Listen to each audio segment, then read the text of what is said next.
나이 많은 사람 데리고 살아주는데 말이 많아. 그 말 듣는 순간 저는 숨이 먼저 멎었습니다. 그런데 더 이상했던 건요. 평소엔 그런 사람이 아니었다는 거예요. 저는 혼자가 된 지 3년 됐습니다. 낮엔 괜찮은 척해도 해만 지면 집이 갑자기 커져요. 하루 종일 사람 목소리 한 번 못 듣고 끝난 날도 많았고요. 그러던 어느 날 친구가 카페에서 저를 보자마자 말했습니다. 야, 너 계속 이렇게 살 거야? 내가 보기 싫어. 그러곤 5살 연하 남자 얘기를 꺼냈죠. 저는 단번에 거절했어요. 너무 빠르다고 느꼈거든요. 그런데 결국 그 사람을 만나게 됐습니다. 신기하게도 그 사람은 저를 재촉하지 않았어요. 제가 멈추면 기다렸고 제가 피하면 더 묻지 않았습니다. 그래서 지금도 그게 제일 궁금합니다. 왜 평소엔 멀쩡하던 사람이 꼭 그날만 되면 달라졌을까요? 시작 전 어느 지역에서 시청하고 계신지 댓글 한 번씩만 부탁드립니다. 그곳에는 오늘 좋은 기운이 올 거예요. 저는 김정희 63입니다. 사별하고 3년이 지났지만 밤은 여전히 무서웠어요. 하루 종일 사람 목소리 못 듣고 끝난 날도 있었죠. 그러던 어느 날 친구 이미숙이가 카페에서 만나자고 했어요. 오랜만이라 나갔죠. 미숙이는 먼저 와서 앉아 있었습니다.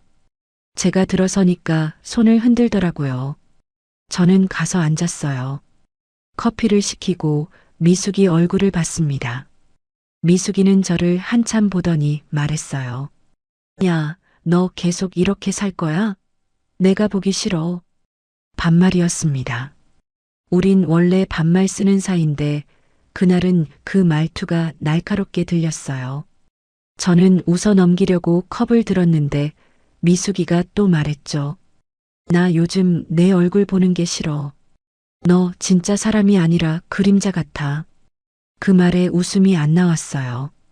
컵을 내려놓으니까 손이 떨렸습니다. 미숙이는 가만히 앉아서 저를 보다가 바로 다음 말을 던졌죠. 내가 다니는 모임에 5살 연하 남자 있어. 소개받을래? 저는 컵을 다시 들고 고개를 저었습니다. 무슨 소리냐고, 사별한 지 얼마나 됐다고 그러냐고 했어요. 저는 남자 생각 없다고, 그런 거 필요 없다고 말했죠. 미숙이는 그냥 고개만 끄덕이더라고요. 더 말은 안 했습니다. 근데 눈빛이 달랐어요. 뭔가 더 하고 싶은 말이 있는데 참는 것 같았죠. 커피를 다 마시고 밖으로 나왔습니다. 인도를 걸으면서 미숙이가 제 팔을 잡았어요. 그리고 조용히 말했죠. 너 지금 집이 너 잡아먹고 있는 거야. 저는 대답 안 했습니다. 뭐라고 해야 할지 몰랐어요. 미숙이는 더 말하지 않고 그냥 손을 놨죠. 저는 혼자 집까지 걸어왔습니다. 집에 들어서서 신발을 벗고 현관에 불을 켰어요. 신발장을 열었다가 다시 닫았습니다. 외출 신발을 꺼내려다가 다시 넣었죠. 신발장 한쪽에 남편 슬리퍼가 그대로 있었어요. 3년째 그 자리였습니다. 저는 그 슬리퍼를 조용히 정렬했어요. 먼지를 털고 가지런히 놓고요. 정리만 했습니다. 사람은 만나지 않고요. 거실로 들어가서 소파에 앉았어요. 미숙이 말이 자꾸 맴돌았습니다. 그림자 같다는 말이요. 거울을 보러 화장대로 갔죠. 제 얼굴을 봤어요. 3년 전보다 핏기가 없었습니다. 눈가에 주름이 더 깊어졌고요. 입꼬리가 처져 있었어요. 웃지 않는 얼굴이었죠. 밤에 누웠어요. 천장을 보면서 미숙이 말을 생각했습니다. 집이 저를 잡아먹고 있다는 말이요. 무슨 뜻인지 알 것 같으면서도 모르겠더라고요. 잠은 또 안 왔어요. 새벽 3시쯤 겨우 눈을 감았습니다. 며칠이 지났어요. 미숙이한테서 또 전화가 왔습니다. 한 번만 만나보라고, 싫으면 그냥 안 보면 된다고 했어요. 저는 또 거절했죠. 진짜 필요 없다고, 혼자 괜찮다고 말했습니다. 미숙이는 알았다고 하고 전화를 끊었어요. 근데 그날 저녁 밥을 차려놓고 앉았는데 숟가락이 또 안 갔어요. 국그릇을 보고 반찬을 보고 밥그릇을 봤습니다. 다 식어가고 있었죠. 저는 일어나서 설거지를 했어요. 먹지도 않은 밥을 그대로 치웠습니다. 싱크대에서 물을 틀고 그릇을 씻으면서 제 손을 봤어요. 주름진 손이었습니다. 남편 손을 잡았던 손이고 아들 손을 잡았던 손이었죠. 근데 지금은 그릇만 씻고 있었어요. 물소리만 컸습니다. 제가 거절한 건 남자가 아니었을까요? 한 달쯤 지났을 때였어요. 미숙이가 다시 전화했습니다. 오늘 시간 되냐고 카페로 나오라고 했죠. 저는 별 생각 없이 나갔어요. 동네 카페였고 지난번에 만났던 곳이었습니다. 문을 열고 들어섰는데 미숙이가 손을 흔들더라고요. 근데 옆에 남자가 앉아 있었어요. 저는 멈칫했습니다. 미숙이는 제 팔을 잡고 그쪽으로 걸어갔어요. 앉으라고 하더라고요. 저는 어쩔 수 없이 앉았죠. 미숙이가 웃으면서 말했습니다. 나 오늘 그냥 데려왔어. 한 번만 얘기해. 남자는 일어나서 인사를 했어요. 박성우라고 했습니다. 58살이었죠. 처음 뵙겠습니다. 선생님, 선생님이라는 호칭이 어색했어요. 저보다 5살 어린 사람인데 왜 저를 선생님이라고 부르는지 몰랐습니다. 근데 이상하게 마음이 놓이더라고요. 그 마음이 더 불안했어요. 왜 안심이 되는지 몰라서요. 미숙이가 먼저 말문을 열었어요. 성호 씨 직업이 뭐고 어디 사는지 그런 얘기를 했습니다. 저는 가만히 듣고만 있었죠. 성호 씨는 차분하게 대답했어요. 목소리가 낮았습니다. 말을 천천히 했고요. 미숙이가 잠깐 자리를 비웠어요. 화장실 간다고 했죠. 저랑 성호 씨만 남았습니다. 조용했어요. 저는 컵을 들었다 놨다 했죠. 성호 씨가 물었어요. 선생님, 커피 괜찮으세요? 너무 쓰진 않으신지요? 저는 고개를 끄덕였습니다. 괜찮다고 했어요.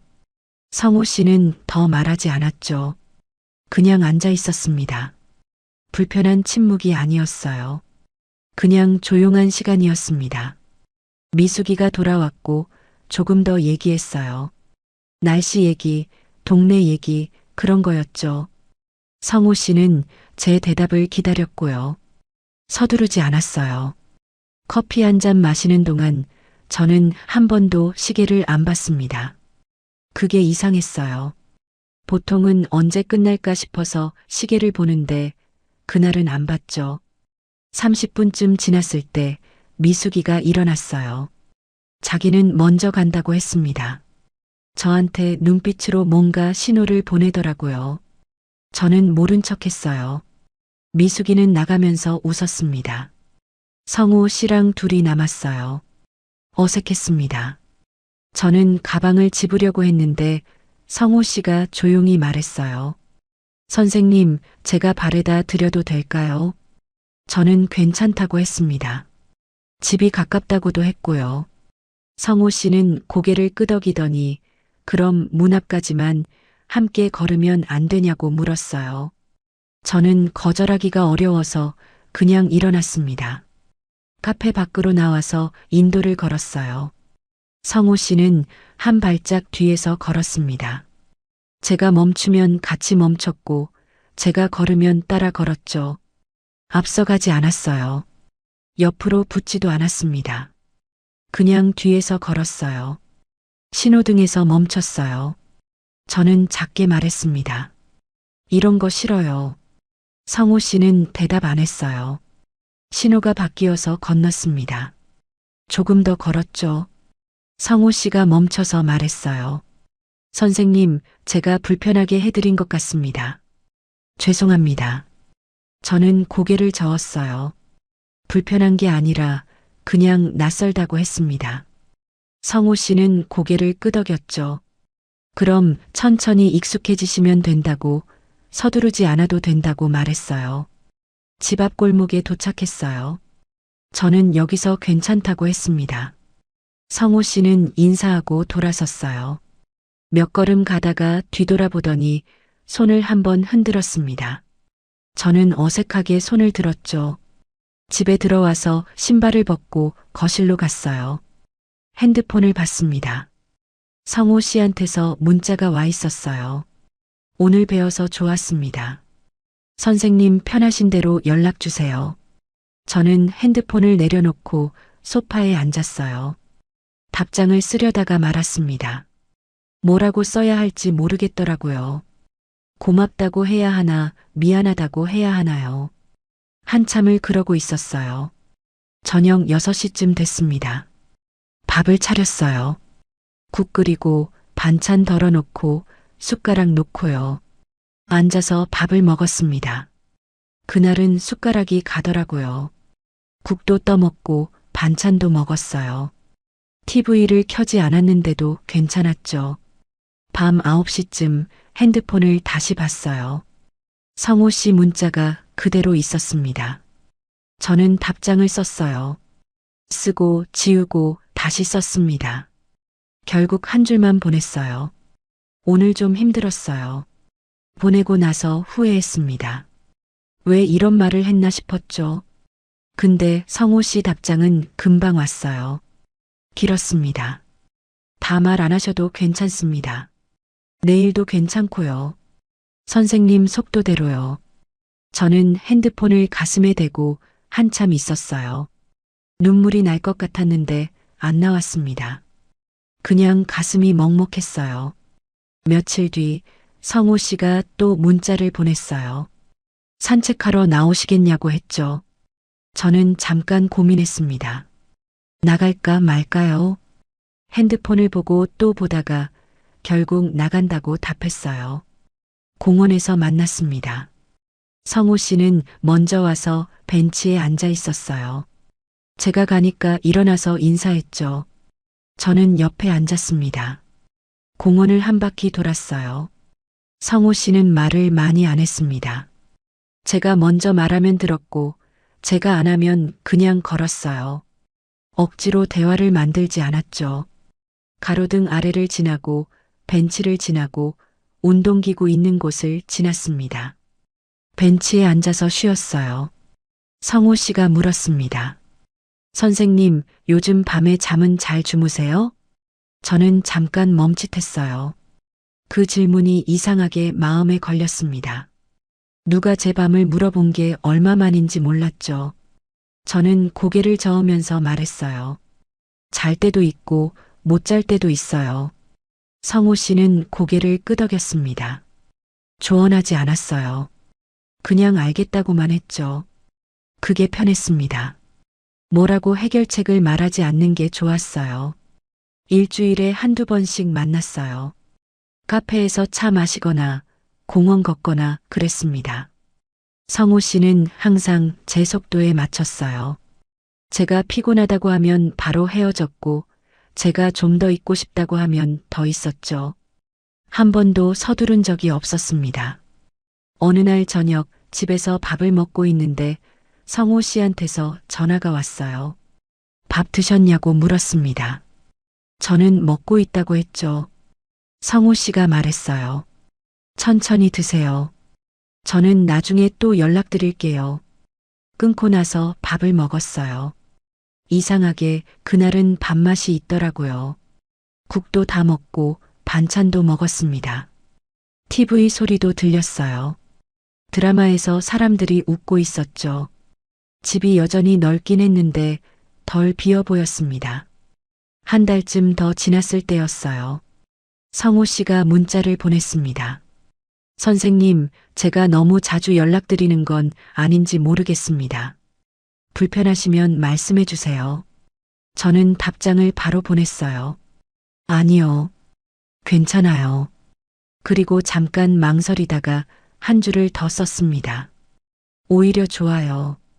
보내고 나서 핸드폰을 엎어놨어요. 얼굴이 뜨거웠습니다. 63인데 얼굴이 뜨겁다는 게 우스웠죠. 근데 싫지 않았어요.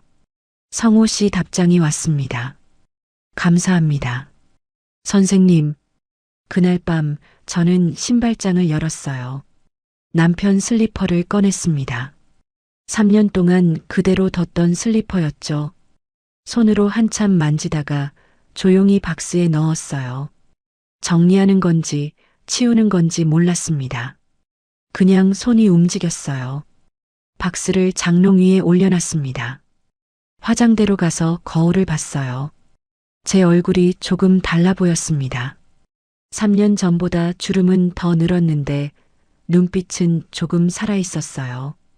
그림자 같다던 얼굴이 조금은 사람처럼 보였습니다. 미숙이한테 전화했어요. 미숙이가 물었죠. 야, 요즘 어때? 저는 한참 있다가 말했습니다. 모르겠어. 근데 밤이 덜 무서워. 미숙이가 웃더라고요. 그래, 그게 시작이야. 그 말을 듣고 전화를 끊었어요. 창문을 열었습니다. 밤바람이 들어왔어요. 차가웠는데 기분이 좋았습니다. 왜 저는 다정한 말보다 서두르지 않는 태도에 더 끌렸을까요? 2달쯤 더 지났습니다. 성호 씨랑 만나는 게 자연스러워졌어요. 주말마다 만났고 가끔은 평일 저녁에도 만났죠. 전화도 자주 했습니다. 아침에 일어나면 성호 씨한테서 문자가 와 있었어요. 잘 주무셨냐는 말이었습니다. 저는 그 문자를 보면서 커튼을 열었죠. 어느 주말 성호 씨가 미술관 가자고 했어요. 저는 미술관이 어색했습니다. 오래 안 가봤거든요. 남편이 살아있을 때 몇 번 갔던 게 전부였죠. 근데 거절하지 않았어요. 같이 가겠다고 했습니다. 토요일 오후였어요. 미술관 앞에서 만났습니다.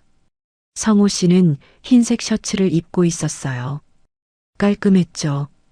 저는 한참 고민하다가 베이지색 블라우스를 입고 나갔습니다. 오랜만에 화장도 조금 했어요. 입구에서 표를 끊었습니다. 성호 씨가 2장 샀어요. 제 것도 같이요. 저는 지갑을 꺼냈는데 성호 씨가 손을 저었습니다. 괜찮다고 했죠. 전시장 안은 조용했습니다. 사람들이 그림 앞에 서서 보고 천천히 걸어가고 그랬어요. 발소리가 작았습니다. 다들 속삭이듯 얘기했죠. 성호 씨는 제 옆에서 걸었습니다. 이번엔 뒤가 아니라 옆이었어요. 그게 자연스러웠습니다. 첫 번째 전시실은 풍경화였어요. 산, 들판, 하늘 그림들이 걸려 있었습니다. 저는 한 그림 앞에 섰어요. 가을 들판 그림이었습니다. 황금빛 억새가 바람에 흔들리는 그림이었죠. 성호 씨가 옆에 섰습니다. 같이 그림을 봤어요. 성호 씨가 조용히 말했습니다. 선생님, 이 그림 어떠세요? 저는 좋다고 했어요. 평화로워 보인다고 했습니다.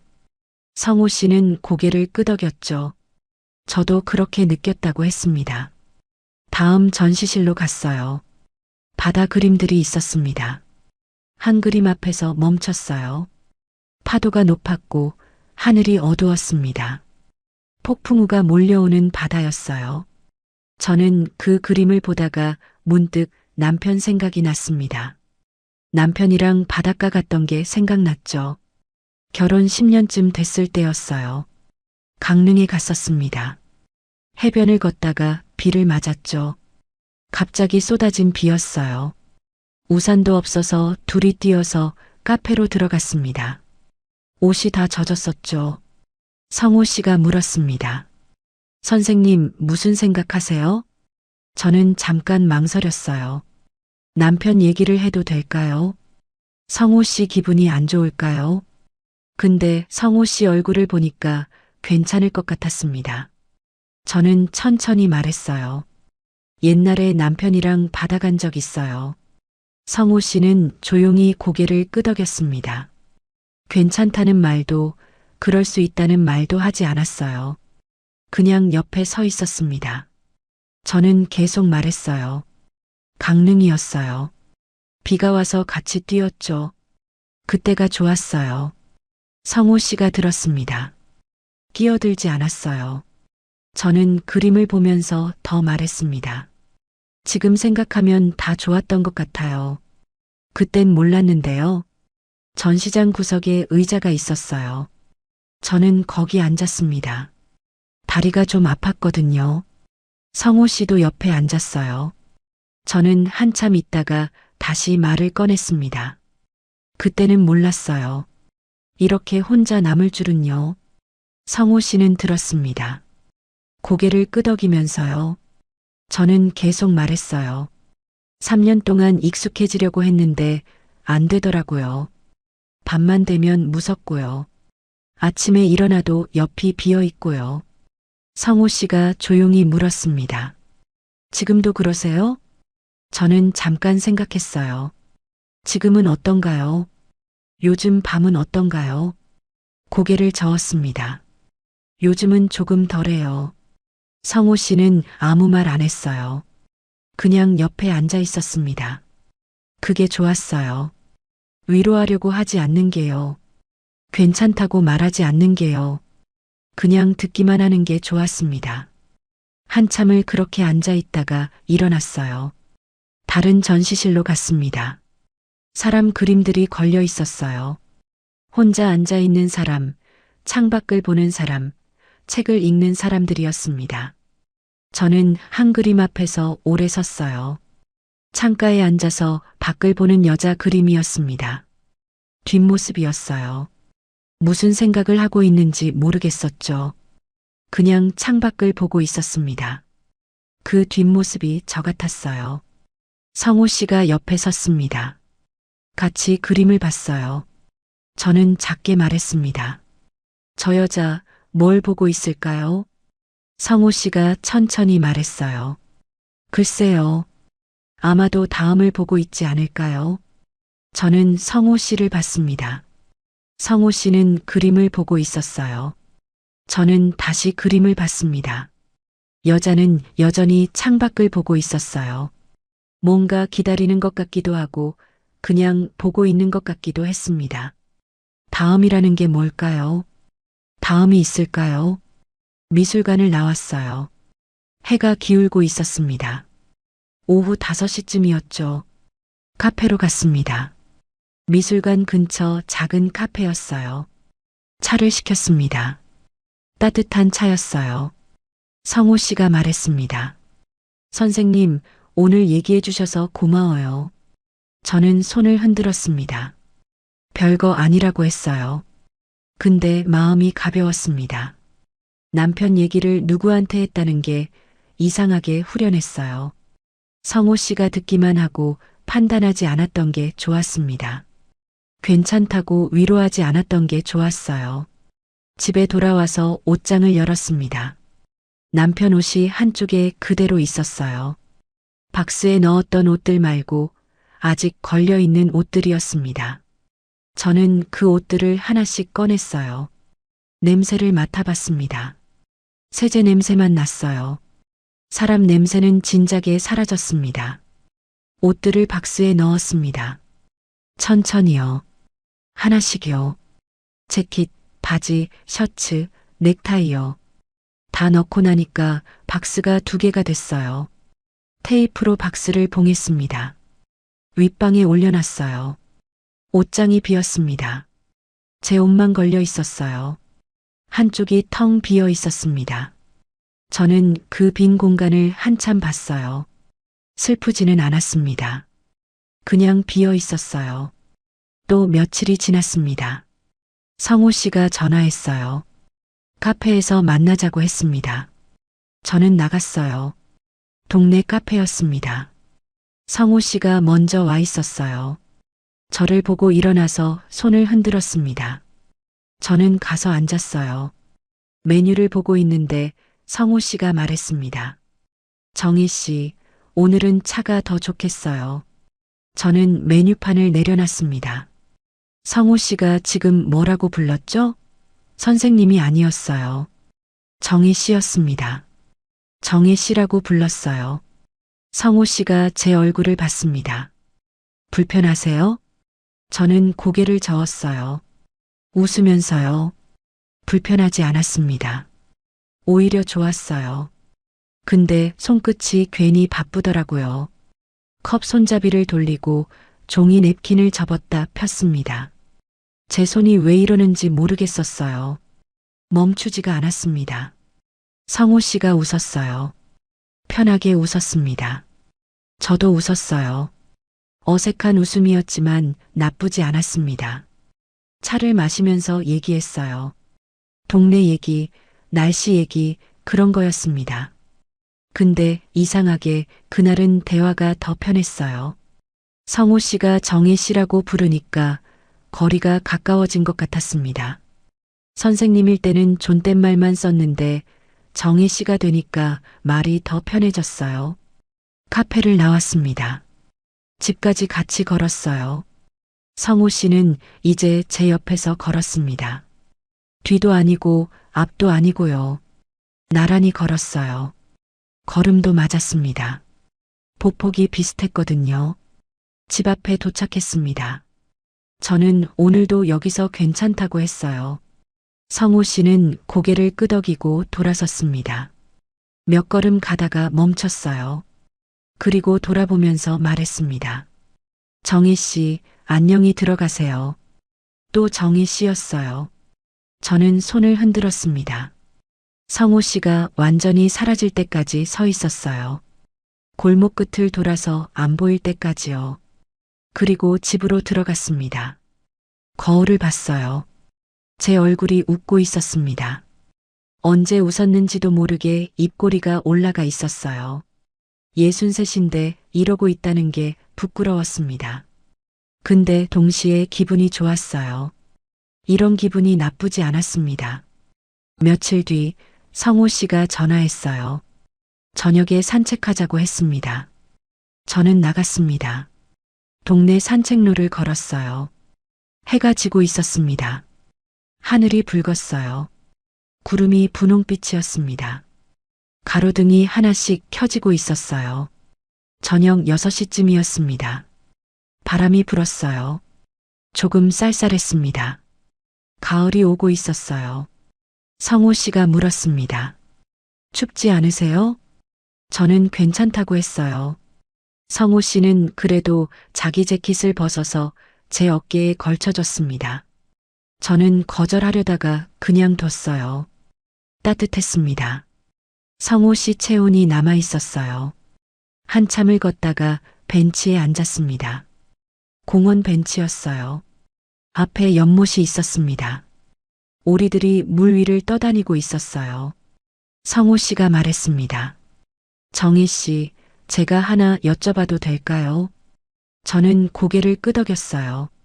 성우 씨가 저를 봤습니다. 진지한 눈빛이었어요. 입술을 한번 다셨습니다. 그리고 천천히 말했어요. 정희 씨, 우리 같이 살면 안 될까요? 저는 숨이 멎는 것 같았습니다. 성우 씨가 지금 뭐라고 한 거죠? 같이 살자고요? 저한테요? 저랑요? 제 머릿속이 하얘졌어요. 뭐라고 대답해야 할지 몰랐습니다. 성우 씨는 기다렸어요. 재촉하지 않았습니다. 그냥 제 대답을 기다렸어요. 저는 한참 있다가 말했습니다. 아니요. 전 지금 관계가 좋아요. 성우 씨는 고개를 끄덕였습니다. 알겠다고 했어요. 실망한 표정도 짓지 않았습니다. 화내지도 않았어요. 그냥 알겠다고만 했습니다. 저는 말을 이었어요. 지금이 좋아요. 이렇게 만나는 게요. 성우 씨가 말했습니다. 네, 알겠습니다. 천천히 생각하세요. 제가 재촉하는 건 아니에요. 그리고 일어났어요. 저도 일어났습니다. 다시 걸었어요. 조금 어색했습니다. 근데 성우 씨는 변함없었어요. 여전히 제 옆에서 걸었습니다. 재킷도 그대로 제 어깨에 있었어요. 집까지 걸어왔습니다. 헤어질 때 성우 씨가 말했어요. 오늘도 좋은 시간이었습니다. 정희 씨, 저는 고개를 끄덕였어요. 재킷을 벗어서 돌려줬습니다. 성호 씨가 받아서 들었어요. 그리고 돌아갔습니다. 저는 집으로 들어갔어요. 거실에 앉아서 생각했습니다. 성호 씨가 같이 살자고 했어요. 저는 거절했습니다. 근데 마음 한쪽이 흔들렸어요. 정말 싫어서 거절한 건지, 무서워서 거절한 건지 몰랐습니다. 밤에 누웠어요. 천장을 봤습니다. 성호 씨 목소리가 들리는 것 같았어요. 같이 살면 안 될까요? 그 말이 계속 맴돌았습니다. 귓가에서 떠나지 않았어요. 저는 눈을 감았습니다. 잠이 왔어요. 오랜만에 금방 잠들었습니다. 정희가 거절했는데도 마음은 더 가까워진 걸까요? 한 달이 지났습니다. 성호 씨는 그 얘기를 다시 꺼내지 않았어요. 여전히 만났고 여전히 전화했습니다. 변한 게 없었어요. 저를 대하는 태도도 똑같았습니다. 정희 씨라고 불렀고 저녁마다 문자를 보냈어요. 근데 저는 자꾸 그 말을 생각했습니다. 같이 살면 안 될까요? 밤에 누우면 그 말이 들렸어요. 아침에 일어나도 그 말이 있었습니다. 설거지를 하면서도 빨래를 널면서도 그 말이 맴돌았어요. 어느 날 저녁 옷장을 열었습니다. 남편 옷이 들어있던 박스가 위에 있었어요. 저는 의자를 가져와서 올라가 그 박스를 내렸습니다. 무거웠어요. 바닥에 내려놓고 뚜껑을 열었습니다. 깨끗하게 개어진 옷들이 있었어요. 재킷, 바지, 셔츠들이었습니다. 저는 한 벌을 꺼내서 펼쳤어요. 남편이 즐겨 입던 회색 재킷이었습니다. 손으로 한참 만졌어요. 천이 부드러웠습니다. 그 옷을 다시 개어서 넣었어요. 박스를 닫았습니다. 다시 위에 올렸어요. 의자에서 내려왔을 때 제 손이 떨리고 있었습니다. 검은 옷들이 옷장 한쪽에 걸려 있었어요. 상복들이었습니다. 장례식 때 입었던 옷들이죠. 저는 그 옷들 사이를 한번 만졌습니다. 그리고 조용히 옷장을 닫았어요. 서랍을 열었습니다. 도장과 신분증이 들어 있었어요. 혼인신고할 때 썼던 도장이었습니다. 남편이랑요.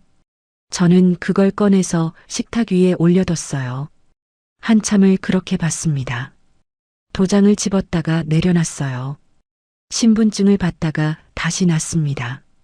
만지작거렸어요. 왜 이걸 꺼냈는지 스스로도 잘 모르겠었습니다.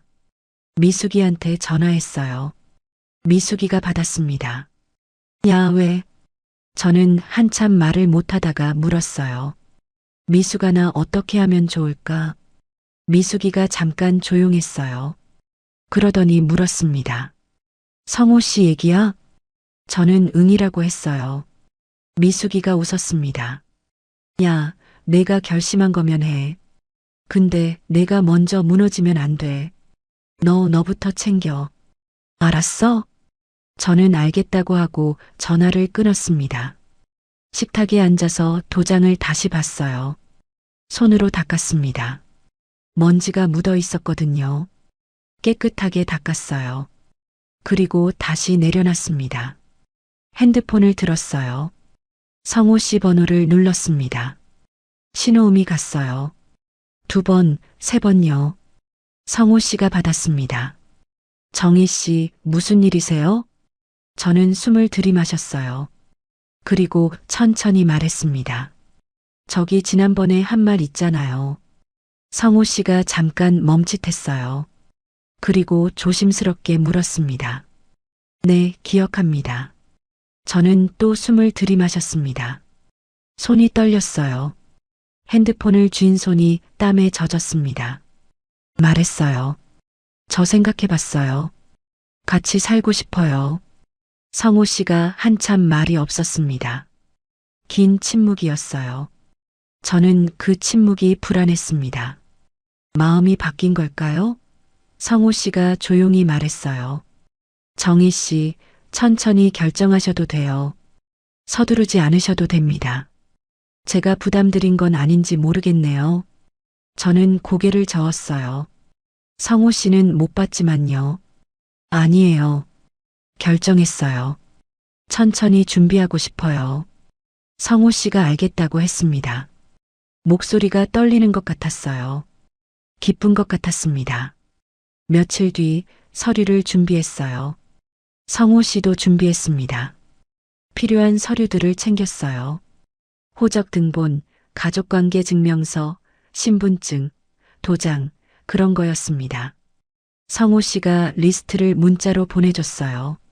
저는 그걸 보면서 하나씩 챙겼습니다. 어느 날 아침 가정법원에 갔어요. 성호 씨랑 같이요. 약속을 9시에 했습니다. 조금 일찍 도착했어요. 8시 50분쯤이었습니다. 민원 창구가 있는 곳이었어요. 사람들이 줄을 서 있었습니다. 젊은 부부도 있었고 나이 든 부부도 있었어요. 다들 서류를 들고 있었습니다. 저희도 번호표를 뽑았어요. 238번이었습니다. 의자에 앉아서 기다렸어요. 성호 씨가 제 손을 잡았습니다. 저는 손에 힘을 줬어요. 떨리고 있었거든요. 손바닥에 땀이 났습니다. 번호가 천천히 올라갔어요. 220, 230요. 저희 차례가 가까워졌습니다. 저는 서류를 다시 확인했어요. 다 있었습니다. 238번이 불렸습니다. 저희가 일어났어요. 창구로 갔습니다. 직원분이 앉아 계셨어요. 나이가 좀 있어 보이는 분이었습니다. 서류를 냈어요. 직원분이 하나씩 확인하더니 여기 적으라고 했습니다. 신고서였어요. 이름, 주민등록번호, 주소, 그런 걸 적는 거였습니다. 저는 펜을 들었어요. 이름을 쓰려고 했는데 손이 떨렸습니다. 글씨가 삐뚤어졌어요. 지우고 다시 썼습니다. 김정희요. 제 이름이었습니다. 주민등록번호를 적었어요. 주소도 적었습니다. 성호 씨도 옆에서 적고 있었어요. 저보다 글씨가 반듯했습니다. 다 적고 나니까 도장을 찍으라고 했어요. 저는 가방에서 도장을 꺼냈습니다. 손이 떨렸어요. 도장을 종이에 대고 눌렀습니다. 구교. 찍는 소리가 크게 들렸어요. 제 얼굴이 딱 굳었습니다. 성호 씨도 도장을 찍었어요. 직원분이 서류를 확인하더니 접수됐다고 했습니다. 영수증을 줬어요. 이제 법적으로 부부라고 했습니다. 밖으로 나왔어요. 햇빛이 눈부셨습니다. 구름 한 점 없는 날이었어요. 성호 씨가 물었습니다. 정희 씨, 괜찮으세요? 저는 고개를 끄덕였어요. 괜찮았습니다. 떨리긴 했지만요. 다리에 힘이 안 들어갔습니다. 근처 카페로 갔어요. 차를 마셨습니다. 따뜻한 차였어요. 손을 녹였습니다. 성호 씨가 제 손을 잡았어요. 따뜻했습니다. 일주일 뒤 이사했습니다. 성호 씨 집으로요. 짐은 많지 않았어요. 옷이랑 생활용품 정도였습니다. 가구는 다 두고 갔어요. 성호 씨 집에 다 있다고 했거든요. 성호 씨가 차로 왔습니다. 짐을 실었어요. 박스 5개였습니다. 그게 제 30년 넘는 살림의 전부였어요. 집을 나서기 전에 한번 돌아봤습니다. 거실, 주방, 방요. 남편이랑 살던 집이었어요. 아들을 키운 집이었습니다. 이제 떠나는 거였어요. 현관문을 닫았습니다. 열쇠를 돌렸어요. 딸각 소리가 났습니다. 마지막 소리였어요. 성호 씨 집 앞에 도착했습니다. 아파트였어요. 10층이었습니다. 엘리베이터를 탔어요. 문이 닫히고 올라갔습니다. 저는 거울에 비친 제 모습을 봤어요. 긴장한 얼굴이었습니다. 10층에서 문이 열렸어요. 복도를 걸었습니다. 1301호였어요. 성호 씨가 현관문을 열었습니다. 그리고 말했어요. 여보 짐은 제가 들게요. 여보라는 말이었습니다. 성호 씨가 저를 여보라고 불렀어요. 저는 바로 여보가 안 나왔습니다. 대신 다른 말이 나왔어요. 당신 엘리베이터 먼저 누르세요. 당신이라고 했습니다. 저도 호칭을 바꾼 거였어요. 선생님도 아니고 정희 씨도 아니고요. 당신이었습니다. 집 안으로 들어갔어요. 거실이 깔끔했습니다.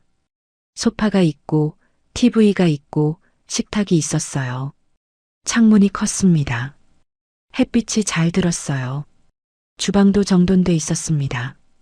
수건은 각 잡혀 있고 신발은 줄 맞춰 있었어요. 저는 안도했습니다. 괜찮겠다는 생각이 들었어요. 이 사람은 정리를 하는 사람이구나. 깨끗하게 사는 사람이구나. 그런 생각이 들었습니다. 짐을 풀었어요. 방으로 들어가서 박스를 열었습니다. 옷장에 옷을 걸고 서랍에 속옷을 넣고요. 화장대에 화장품을 놨습니다. 제 물건들이 성호 씨 집에 하나씩 자리를 잡았어요. 한참 걸렸습니다. 2시간쯤 걸린 것 같아요. 다 풀고 나니까 지쳤습니다. 소파에 앉았어요. 성호 씨가 물을 가져다 줬습니다. 마셨어요. 시원했습니다. 저녁을 먹었어요. 성호 씨가 미리 음식을 시켜뒀습니다. 중국집 음식이었어요. 짜장면이랑 탕수육이었습니다. 식탁에 마주 앉아서 먹었어요. 성호 씨가 말했습니다. 여보, 불편한 거 있으면 언제든 말씀하세요. 고치겠습니다. 저는 고개를 끄덕였어요. 알겠다고 했습니다. 성호 씨가 웃었어요. 밥을 먹으면서 얘기했습니다. 이 집 얘기, 동네 얘기, 그런 거였어요. 밤이 됐습니다. 샤워를 했어요. 따뜻한 물이 나왔습니다. 오래 샤워했어요. 긴장이 조금 풀렸습니다. 잠옷으로 갈아입고 나왔어요. 방으로 들어갔습니다. 성호 씨가 먼저 누워 있었어요. 책을 보고 있었습니다. 저는 옆에 누웠어요. 이불을 덮었습니다. 불을 껐습니다. 어두웠어요. 조용했습니다. 성호 씨 숨소리가 들렸어요. 규칙적이었습니다. 저는 천장을 봤어요. 새집 천장이었습니다. 낯선 천장이었어요. 근데 무섭지 않았습니다. 옆에 사람이 있었으니까요. 성호 씨가 조용히 말했습니다. 잘 자요, 여보. 저는 작게 대답했어요. 당신도요. 눈을 감았습니다. 잠이 왔어요. 오랜만에 편하게 잠들었습니다. 정희가 이 집에서 가장 먼저 만든 건 사랑이 아니라 지켜야 할 규칙이었을까요? 한 달쯤 지났을 때였어요. 재혼하고 한 달이요. 처음엔 다 괜찮았습니다. 아침에 일어나면 성호 씨가 커피를 내려줬어요. 저는 아침을 차렸죠. 토스트에 계란, 샐러드 같은 거였습니다. 같이 먹고 성호 씨는 출근하고 저는 집을 정리했어요. 저녁에는 같이 밥을 먹었습니다. 제가 해먹을 때도 있었고 밖에서 사올 때도 있었어요. TV를 보면서 얘기했죠. 별일 없는 하루 얘기들이었습니다. 근데 어느 날부터였어요. 성호 씨한테 전화가 자주 오기 시작했습니다. 친구들이었어요. 예전부터 알던 친구들이라고 했죠. 성호 씨는 전화를 받으면 거실로 나갔습니다. 문을 닫고 얘기했어요. 목소리가 들렸습니다. 처음엔 작았는데 점점 커졌어요. 웃음소리도 컸습니다. 평소랑 다른 웃음이었어요. 크고 과한 웃음이었습니다. 전화가 끝나면 성호 씨가 들어왔어요. 표정이 좀 달라 보였습니다. 들뜬 것 같기도 하고 피곤한 것 같기도 했어요. 저한테는 말을 많이 안 했습니다. 그냥 방으로 들어갔죠. 한두 번은 괜찮았어요. 근데 일주일에 2~3번씩 그런 날이 생겼습니다. 전화 오는 날이요. 그날만 되면 성호 씨가 달라졌어요. 어느 금요일 밤이었습니다. 성호 씨가 늦게 들어왔어요. 11시쯤이었습니다. 저는 거실에서 기다리고 있었죠. 문이 열렸습니다. 성호 씨가 들어왔어요. 술 냄새가 났습니다. 옷에 배어 있었어요. 성호 씨는 신발을 벗다가 휘청했습니다. 저는 다가가서 부축하려고 했어요. 성호 씨가 손을 뿌리쳤습니다. 괜찮다고 했어요. 혼자 할 수 있다고 했습니다. 목소리가 평소보다 컸어요. 저는 물러섰습니다. 성호 씨는 거실로 들어가서 소파에 앉았어요. 넥타이를 풀었습니다. 저는 물을 떠다 드렸어요. 성호 씨는 받아서 마셨습니다. 다 마시고 컵을 식탁에 놨어요. 소리가 컸습니다. 저는 조심스럽게 말했어요. 당신 괜찮아요? 성호 씨가 저를 봤습니다. 눈빛이 달랐어요. 평소 성호 씨 눈빛이 아니었습니다. 차갑더라고요. 괜찮다고 했어요. 그리고 방으로 들어갔습니다. 문을 닫았어요. 쾅 소리가 났습니다. 저는 거실에 남았어요. 한참 있었습니다. 그리고 조용히 다른 방으로 갔어요.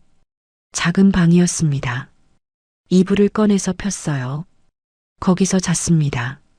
그 다음부터였어요. 성호 씨가 전화 받는 날이면 저는 미리 준비했습니다. 다른 방 이불을 미리 꺼내놨어요. 밤에 성호 씨가 들어오면 저는 불을 먼저 껐습니다. 그리고 다른 방으로 들어갔어요. 문을 살짝 닫았습니다. 같은 집인데 저는 먼저 숨었어요. 2달째 되던 어느 날이었습니다. 또 그런 날이었어요. 성호 씨가 전화를 받았습니다. 거실에서 목소리가 컸어요. 웃음소리도 컸습니다. 저는 주방에서 설거지를 했어요. 물소리를 크게 틀었습니다. 성호 씨 목소리가 안 들리게요. 전화가 끝났습니다. 성호 씨가 나간다고 했어요. 친구들 만난다고 했습니다. 저는 고개를 끄덕였어요. 조심해서 다녀오라고 했습니다. 성호 씨가 나갔어요. 문 닫는 소리가 났습니다. 저는 설거지를 마저 했어요. 그릇을 닦고 행주를 빨고 싱크대를 닦았습니다. 손을 씻고 거실로 갔어요. 텅 비어 있었습니다. 소파에 앉았어요. TV를 켰습니다. 드라마를 틀었어요. 보지는 않았습니다. 그냥 소리만 들었어요. 11시가 넘었습니다. 성호 씨가 안 들어왔어요. 저는 다른 방으로 갔습니다. 이불을 폈어요. 누웠습니다. 잠이 안 왔어요. 자물쇠 돌아가는 소리가 났습니다. 성호 씨가 들어온 거였어요. 저는 눈을 감았습니다. 숨을 고르게 쉬었어요. 자는 척 했습니다. 발소리가 들렸어요. 복도를 걷는 소리였습니다. 제 방 앞을 지나갔어요. 멈춰 섰습니다. 문손잡이를 잡는 소리가 났어요. 저는 긴장했습니다. 근데 문이 열리지 않았어요. 성호 씨가 그냥 갔습니다. 안방으로 들어가는 소리가 났어요. 문 닫는 소리가 났습니다. 저는 눈을 떴어요. 천장을 봤습니다. 어두웠어요. 숨을 내쉬었습니다. 가슴이 두근거렸어요. 그렇게 몇 주가 지났습니다. 일주일에 한두 번씩 그런 날이 있었어요. 성호 씨가 늦게 들어오는 날이요. 저는 그날만 되면 먼저 다른 방으로 들어갔습니다. 불 끄고 문 닫고 자는 척 했어요. 어느 토요일이었습니다. 성호 씨가 낮부터 기분이 안 좋아 보였어요. 말이 없었습니다. 저는 조심스럽게 물었어요. 당신 무슨 일 있어요? 성호 씨가 고개를 저었어요. 아무것도 아니라고 했습니다. 저는 더 묻지 않았어요. 저녁을 먹었습니다. 조용했어요. 성호 씨는 밥을 빨리 먹었습니다. 그리고 거실로 갔어요. 소파에 앉아서 핸드폰을 봤습니다. 저는 설거지를 했어요. 그릇을 씻으면서 성호 씨를 봤습니다. 등만 보였어요. 구부정하게 앉아 있었습니다. 설거지를 다 하고 거실로 갔어요. 성호 씨 옆에 앉으려고 했습니다. 근데 성호 씨가 일어났어요. 화장실 간다고 했습니다. 한참 있다가 나왔어요. 손을 씻는 소리가 났습니다. 저는 TV를 켰어요. 뉴스를 틀었습니다. 성호 씨가 다시 소파에 앉았어요. 저는 말을 걸었습니다. 당신 요즘 힘들어요? 성호 씨가 저를 봤어요. 표정이 굳어 있었습니다. 왜요? 저는 그냥 물어본 거라고 했어요. 성호 씨가 한숨을 쉬었습니다. 괜찮다고 했어요. 별일 아니라고 했습니다. 저는 더 묻지 않았어요. 뭔가 더 물으면 안 될 것 같았거든요. 며칠 뒤였습니다. 성호 씨가 또 늦게 들어왔어요. 이번엔 12시가 넘었습니다. 저는 안방에 있었어요. 아직 안 자고 있었습니다. 문이 열렸어요. 성호 씨가 들어왔습니다. 술 냄새가 심했어요. 성호 씨는 비틀거렸습니다. 신발을 벗다가 넘어질 뻔했어요. 저는 달려가서 부축했습니다. 성호 씨가 제 손을 밀쳤어요. 힘이 세더라고요. 저는 뒤로 밀렸습니다. 혼자 할 수 있다고 했어요. 목소리가 컸습니다. 거실로 들어가서 소파에 앉았어요. 넥타이를 확 풀었습니다. 저는 조심스럽게 물었어요. 당신 술 많이 드셨어요? 성호 씨가 저를 쳐다봤습니다. 눈빛이 날카로웠어요. 그래서요? 저는 말이 막혔어요. 뭐라고 해야 할지 몰랐습니다. 성호 씨가 계속 말했어요. 내가 술 마시면 안 돼요? 저는 고개를 저었어요. 그런 게 아니라고 했습니다. 그냥 걱정돼서 물어본 거라고 했어요. 성호 씨가 웃었습니다. 비웃는 것 같았어요. 걱정? 뭐가 걱정인데요? 저는 대답을 못했어요. 성호 씨가 일어났습니다. 화장실로 갔어요. 문을 닫았습니다. 쾅 소리가 났어요. 저는 거실에 서 있었습니다. 손이 떨렸어요. 어떻게 해야 할지 몰랐습니다. 한참 있다가 성호 씨가 나왔어요. 방으로 들어갔습니다. 저는 거실에 그대로 있었어요. 다음 날 아침 성호 씨는 아무 일 없다는 듯이 대했어요. 커피를 내려주고 신문을 봤습니다. 저는 아침을 차렸어요. 같이 먹었습니다. 말은 별로 없었어요. 성호 씨가 출근했습니다. 저는 집을 정리했어요. 청소하고 빨래하고요. 손을 계속 움직였습니다. 생각하기 싫었거든요. 저녁이 됐어요. 성호 씨가 정시에 들어왔습니다. 같이 밥을 먹었어요. 평범한 저녁이었습니다. 성호 씨는 친절했어요. 평소처럼요. 근데 저는 불안했습니다. 언제 또 그런 날이 올지 몰라서요. 전화가 오면 또 달라질 거였어요. 술 마시면 또 달라질 거였습니다. 일주일쯤 지났을 때였어요. 저는 용기를 냈습니다. 말을 꺼내기로 했어요. 저녁을 먹고 나서 성호 씨한테 말했습니다. 당신, 제가 하나만 여쭤봐도 될까요? 성호 씨가 고개를 끄덕였어요. 저는 천천히 말했습니다. 당신 술만 마시면 다른 사람이 되는 것 같아요. 그 순간이었어요. 성호 씨 표정이 변했습니다. 여보라는 호칭이 사라졌어요. 저를 부르는 말이 없어졌습니다. 내가 뭐가 달라져요? 목소리가 차가웠어요. 저는 당황했습니다. 말을 더듬었어요. 그냥 평소랑 좀 다른 것 같아서요. 성호 씨가 일어났습니다. 식탁을 손으로 탁 쳤어요. 소리가 컸습니다. 집에서 밥이나 해요. 저는 숨이 멎는 것 같았어요. 성호 씨가 지금 뭐라고 한 거죠? 성호 씨가 계속 말했습니다. 나이 많은 사람 데리고 살아주는데 말이 많아. 그 말이 귓가에 박혔어요. 나이 많은 사람이요. 데리고 살아준다고요. 저는 대꾸하지 않았습니다. 할 말이 없었어요. 일어나서 주방으로 갔습니다. 싱크대에 물을 틀었어요. 소리로 숨었습니다. 물소리만 컸어요. 손은 젖은 채로 멈췄습니다. 성호 씨는 거실에 있었어요. TV를 켰습니다. 소리가 컸어요. 저는 물을 잠갔습니다. 손을 닦았어요. 방으로 들어갔습니다. 옷장을 열었어요. 옷보다 먼저 다른 걸 챙겼습니다. 약이요. 안경이요. 핸드폰 충전기요. 가방에 넣었어요. 옷도 몇 벌 넣었습니다. 속옷, 양말도요. 세면도구도 챙겼어요. 가방을 들고 나왔습니다. 성호 씨는 소파에 앉아 있었어요. 저를 보지 않았습니다. 저는 현관으로 갔어요. 신발을 신었습니다. 문을 열었어요. 뒤돌아보지 않고 나갔습니다. 문을 닫았어요. 복도에 섰습니다. 가슴이 두근거렸어요. 엘리베이터를 탔습니다. 1층으로 내려갔어요. 밖으로 나왔습니다. 밤 공기가 차가웠어요. 어디로 가야 할까요? 제 집은 이미 정리했습니다.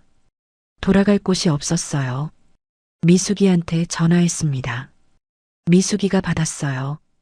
야, 왜? 저는 한참 말을 못했어요. 목이 메었습니다. 미숙이가 물었어요. 너 어디야? 무슨 일이야? 저는 겨우 말했습니다. 미숙아, 나 좀 재워줄 수 있어? 미숙이는 묻지 않았어요. 주소를 보냈습니다. 택시 타고 오라고 했어요. 택시를 탔습니다. 미숙이 집으로 갔어요. 30분쯤 걸렸습니다. 미숙이가 문 앞에서 기다리고 있었어요. 말없이 안으로 들어갔습니다. 미숙이가 방을 내줬어요. 저는 가방을 내려놨습니다. 주저앉았어요. 미숙이가 물을 가져다 줬어요. 마셨습니다. 미숙이는 옆에 앉아서 제 등을 토닥였습니다. 괜찮아. 천천히 얘기해. 저는 한참 있다가 말했어요. 성호 씨 얘기를요. 술 마시면 달라진다는 얘기를요. 오늘 있었던 일을요. 미숙이는 듣고만 있었어요. 제 말이 다 끝날 때까지요. 저는 마지막으로 말했습니다. 내가 숨는 집에서는 못 살겠어. 정희가 집을 나가려는 이유는 화가 아니라 내가 점점 없어지는 느낌 때문이었을까요? 미숙이 집에서 일주일을 지냈습니다. 미숙이는 아무 말 안 했어요. 제 방을 내주고 밥을 챙겨줬습니다.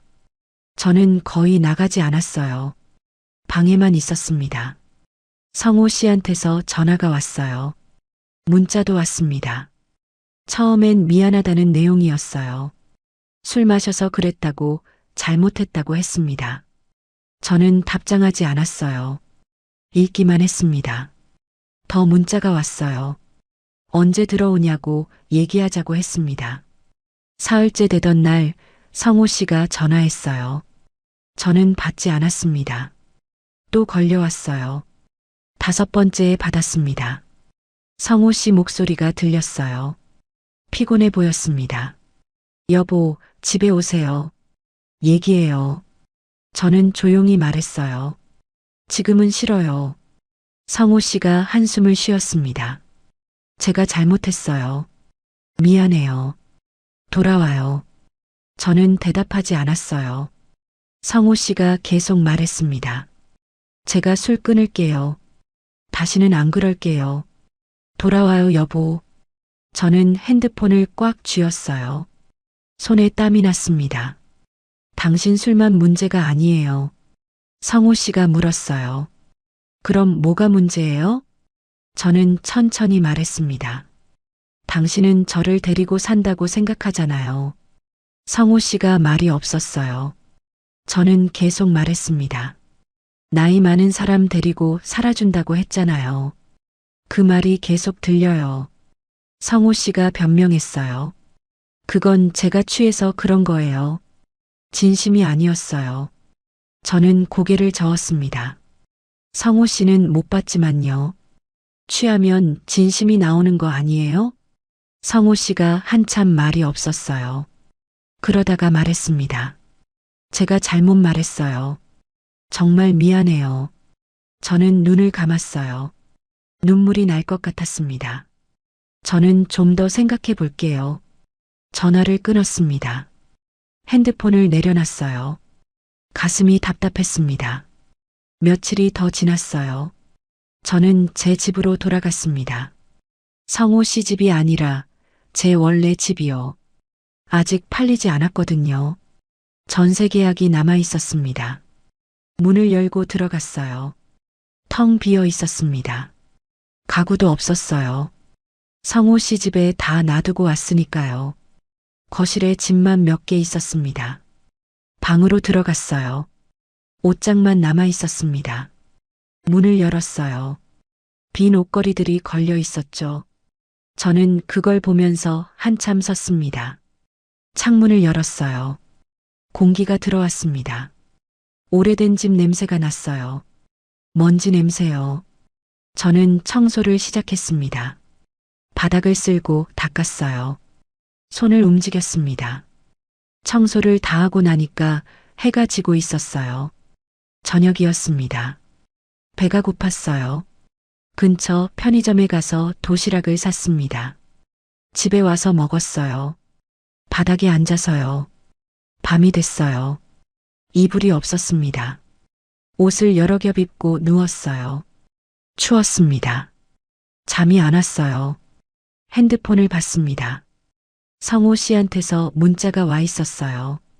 정희 씨, 어디 계세요? 걱정됩니다. 저는 답장을 썼어요. 제 집에 있어요. 걱정 마세요. 보내고 나서 핸드폰을 내려놨습니다. 금방 문자가 왔어요. 제가 가도 될까요? 저는 답장했습니다. 아니요. 아직은 안 돼요. 더 이상 문자가 오지 않았어요. 다음 날 이불을 사러 갔습니다. 그릇도 샀어요. 필요한 것들을 조금씩 샀습니다. 집을 다시 꾸렸어요. 일주일쯤 지났을 때 성호 씨한테 전화했습니다. 성호 씨가 받았어요. 여보, 저는 천천히 말했어요. 우리 정리하는 게 좋을 것 같아요. 성호 씨가 숨을 크게 쉬는 소리가 들렸습니다. 정희 씨, 다시 한번 기회를 주세요. 제가 정말 잘할게요. 저는 고개를 저었어요. 당신 잘못이 아니에요. 저도 준비가 안 됐던 것 같아요.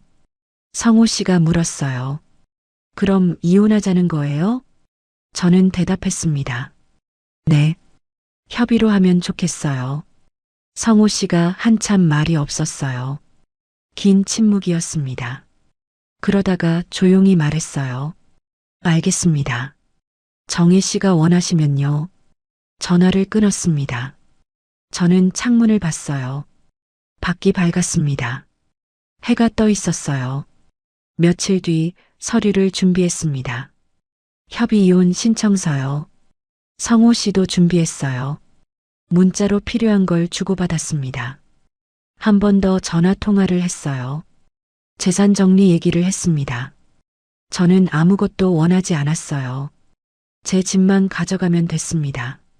성호 씨가 말했어요. 정희 씨, 제가 위자료를 드릴게요. 저는 거절했습니다. 아니에요. 필요 없어요. 성호 씨가 우겼어요. 제가 잘못한 거니까요. 받으세요. 저는 끝까지 거절했습니다. 성호 씨가 결국 포기했어요. 통화 마지막에 성호 씨가 말했습니다. 정희 씨, 제가 정말 미안합니다. 저는 조용히 대답했어요. 저도 미안해요. 그게 마지막 통화였습니다. 한 달쯤 지났을 때 법원에 갔습니다. 혼자요. 성호 씨도 혼자 왔을 거예요. 다른 시간에요. 협의 이혼은 따로 만날 필요가 없었습니다. 주민센터 같은 곳이었어요. 번호표를 뽑고 기다렸습니다. 제 차례가 왔어요. 창구로 갔습니다. 서류를 냈어요. 직원분이 확인하더니 이걸로 확정이라고 했습니다. 영수증을 줬어요. 저는 받아서 가방에 넣었습니다. 밖으로 나왔어요. 해가 따뜻했습니다. 바람이 불었어요. 저는 한참 서 있었습니다. 집으로 돌아왔습니다. 식탁에 앉았어요. 가방에서 서류를 꺼냈습니다. 이혼 확정서였어요. 펼쳐서 봤습니다. 제 이름, 성호 씨 이름, 날짜가 적혀 있었어요.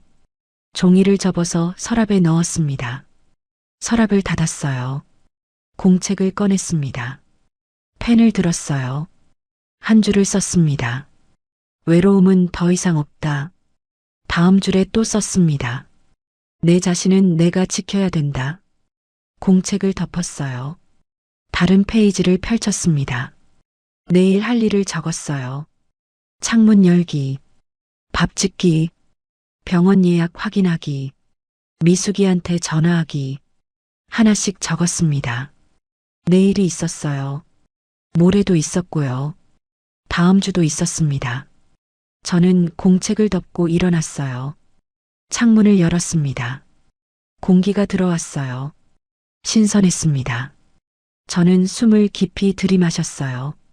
밥을 했습니다. 국을 끓이고 반찬을 꺼냈어요. 식탁에 차렸습니다. 앉아서 먹었어요. 혼자였습니다. 근데 숨지 않았어요. 텅 빈 집이 아니었어요. 제가 있는 집이었습니다. 정희가 정말 끝낸 건 결혼이었을까요? 아니면 숨는 나였을까요? 오늘 이야기 끝까지 들어주셔서 고맙습니다. 구독해 두시면 다음 사연도 과장 없이 있는 그대로 더 친절하게 들려드릴게요. 끝까지 보신 분들은 지금 화면 왼쪽 재생 목록부터 눌러서 같은 흐름의 사연들을 이어서 보세요. 그리고 오른쪽 추천 영상은 이 지옥이 시작된 첫 단추가 더 선명하게 나옵니다. 지금 바로 하나만 눌러주시면 그대로 이어집니다.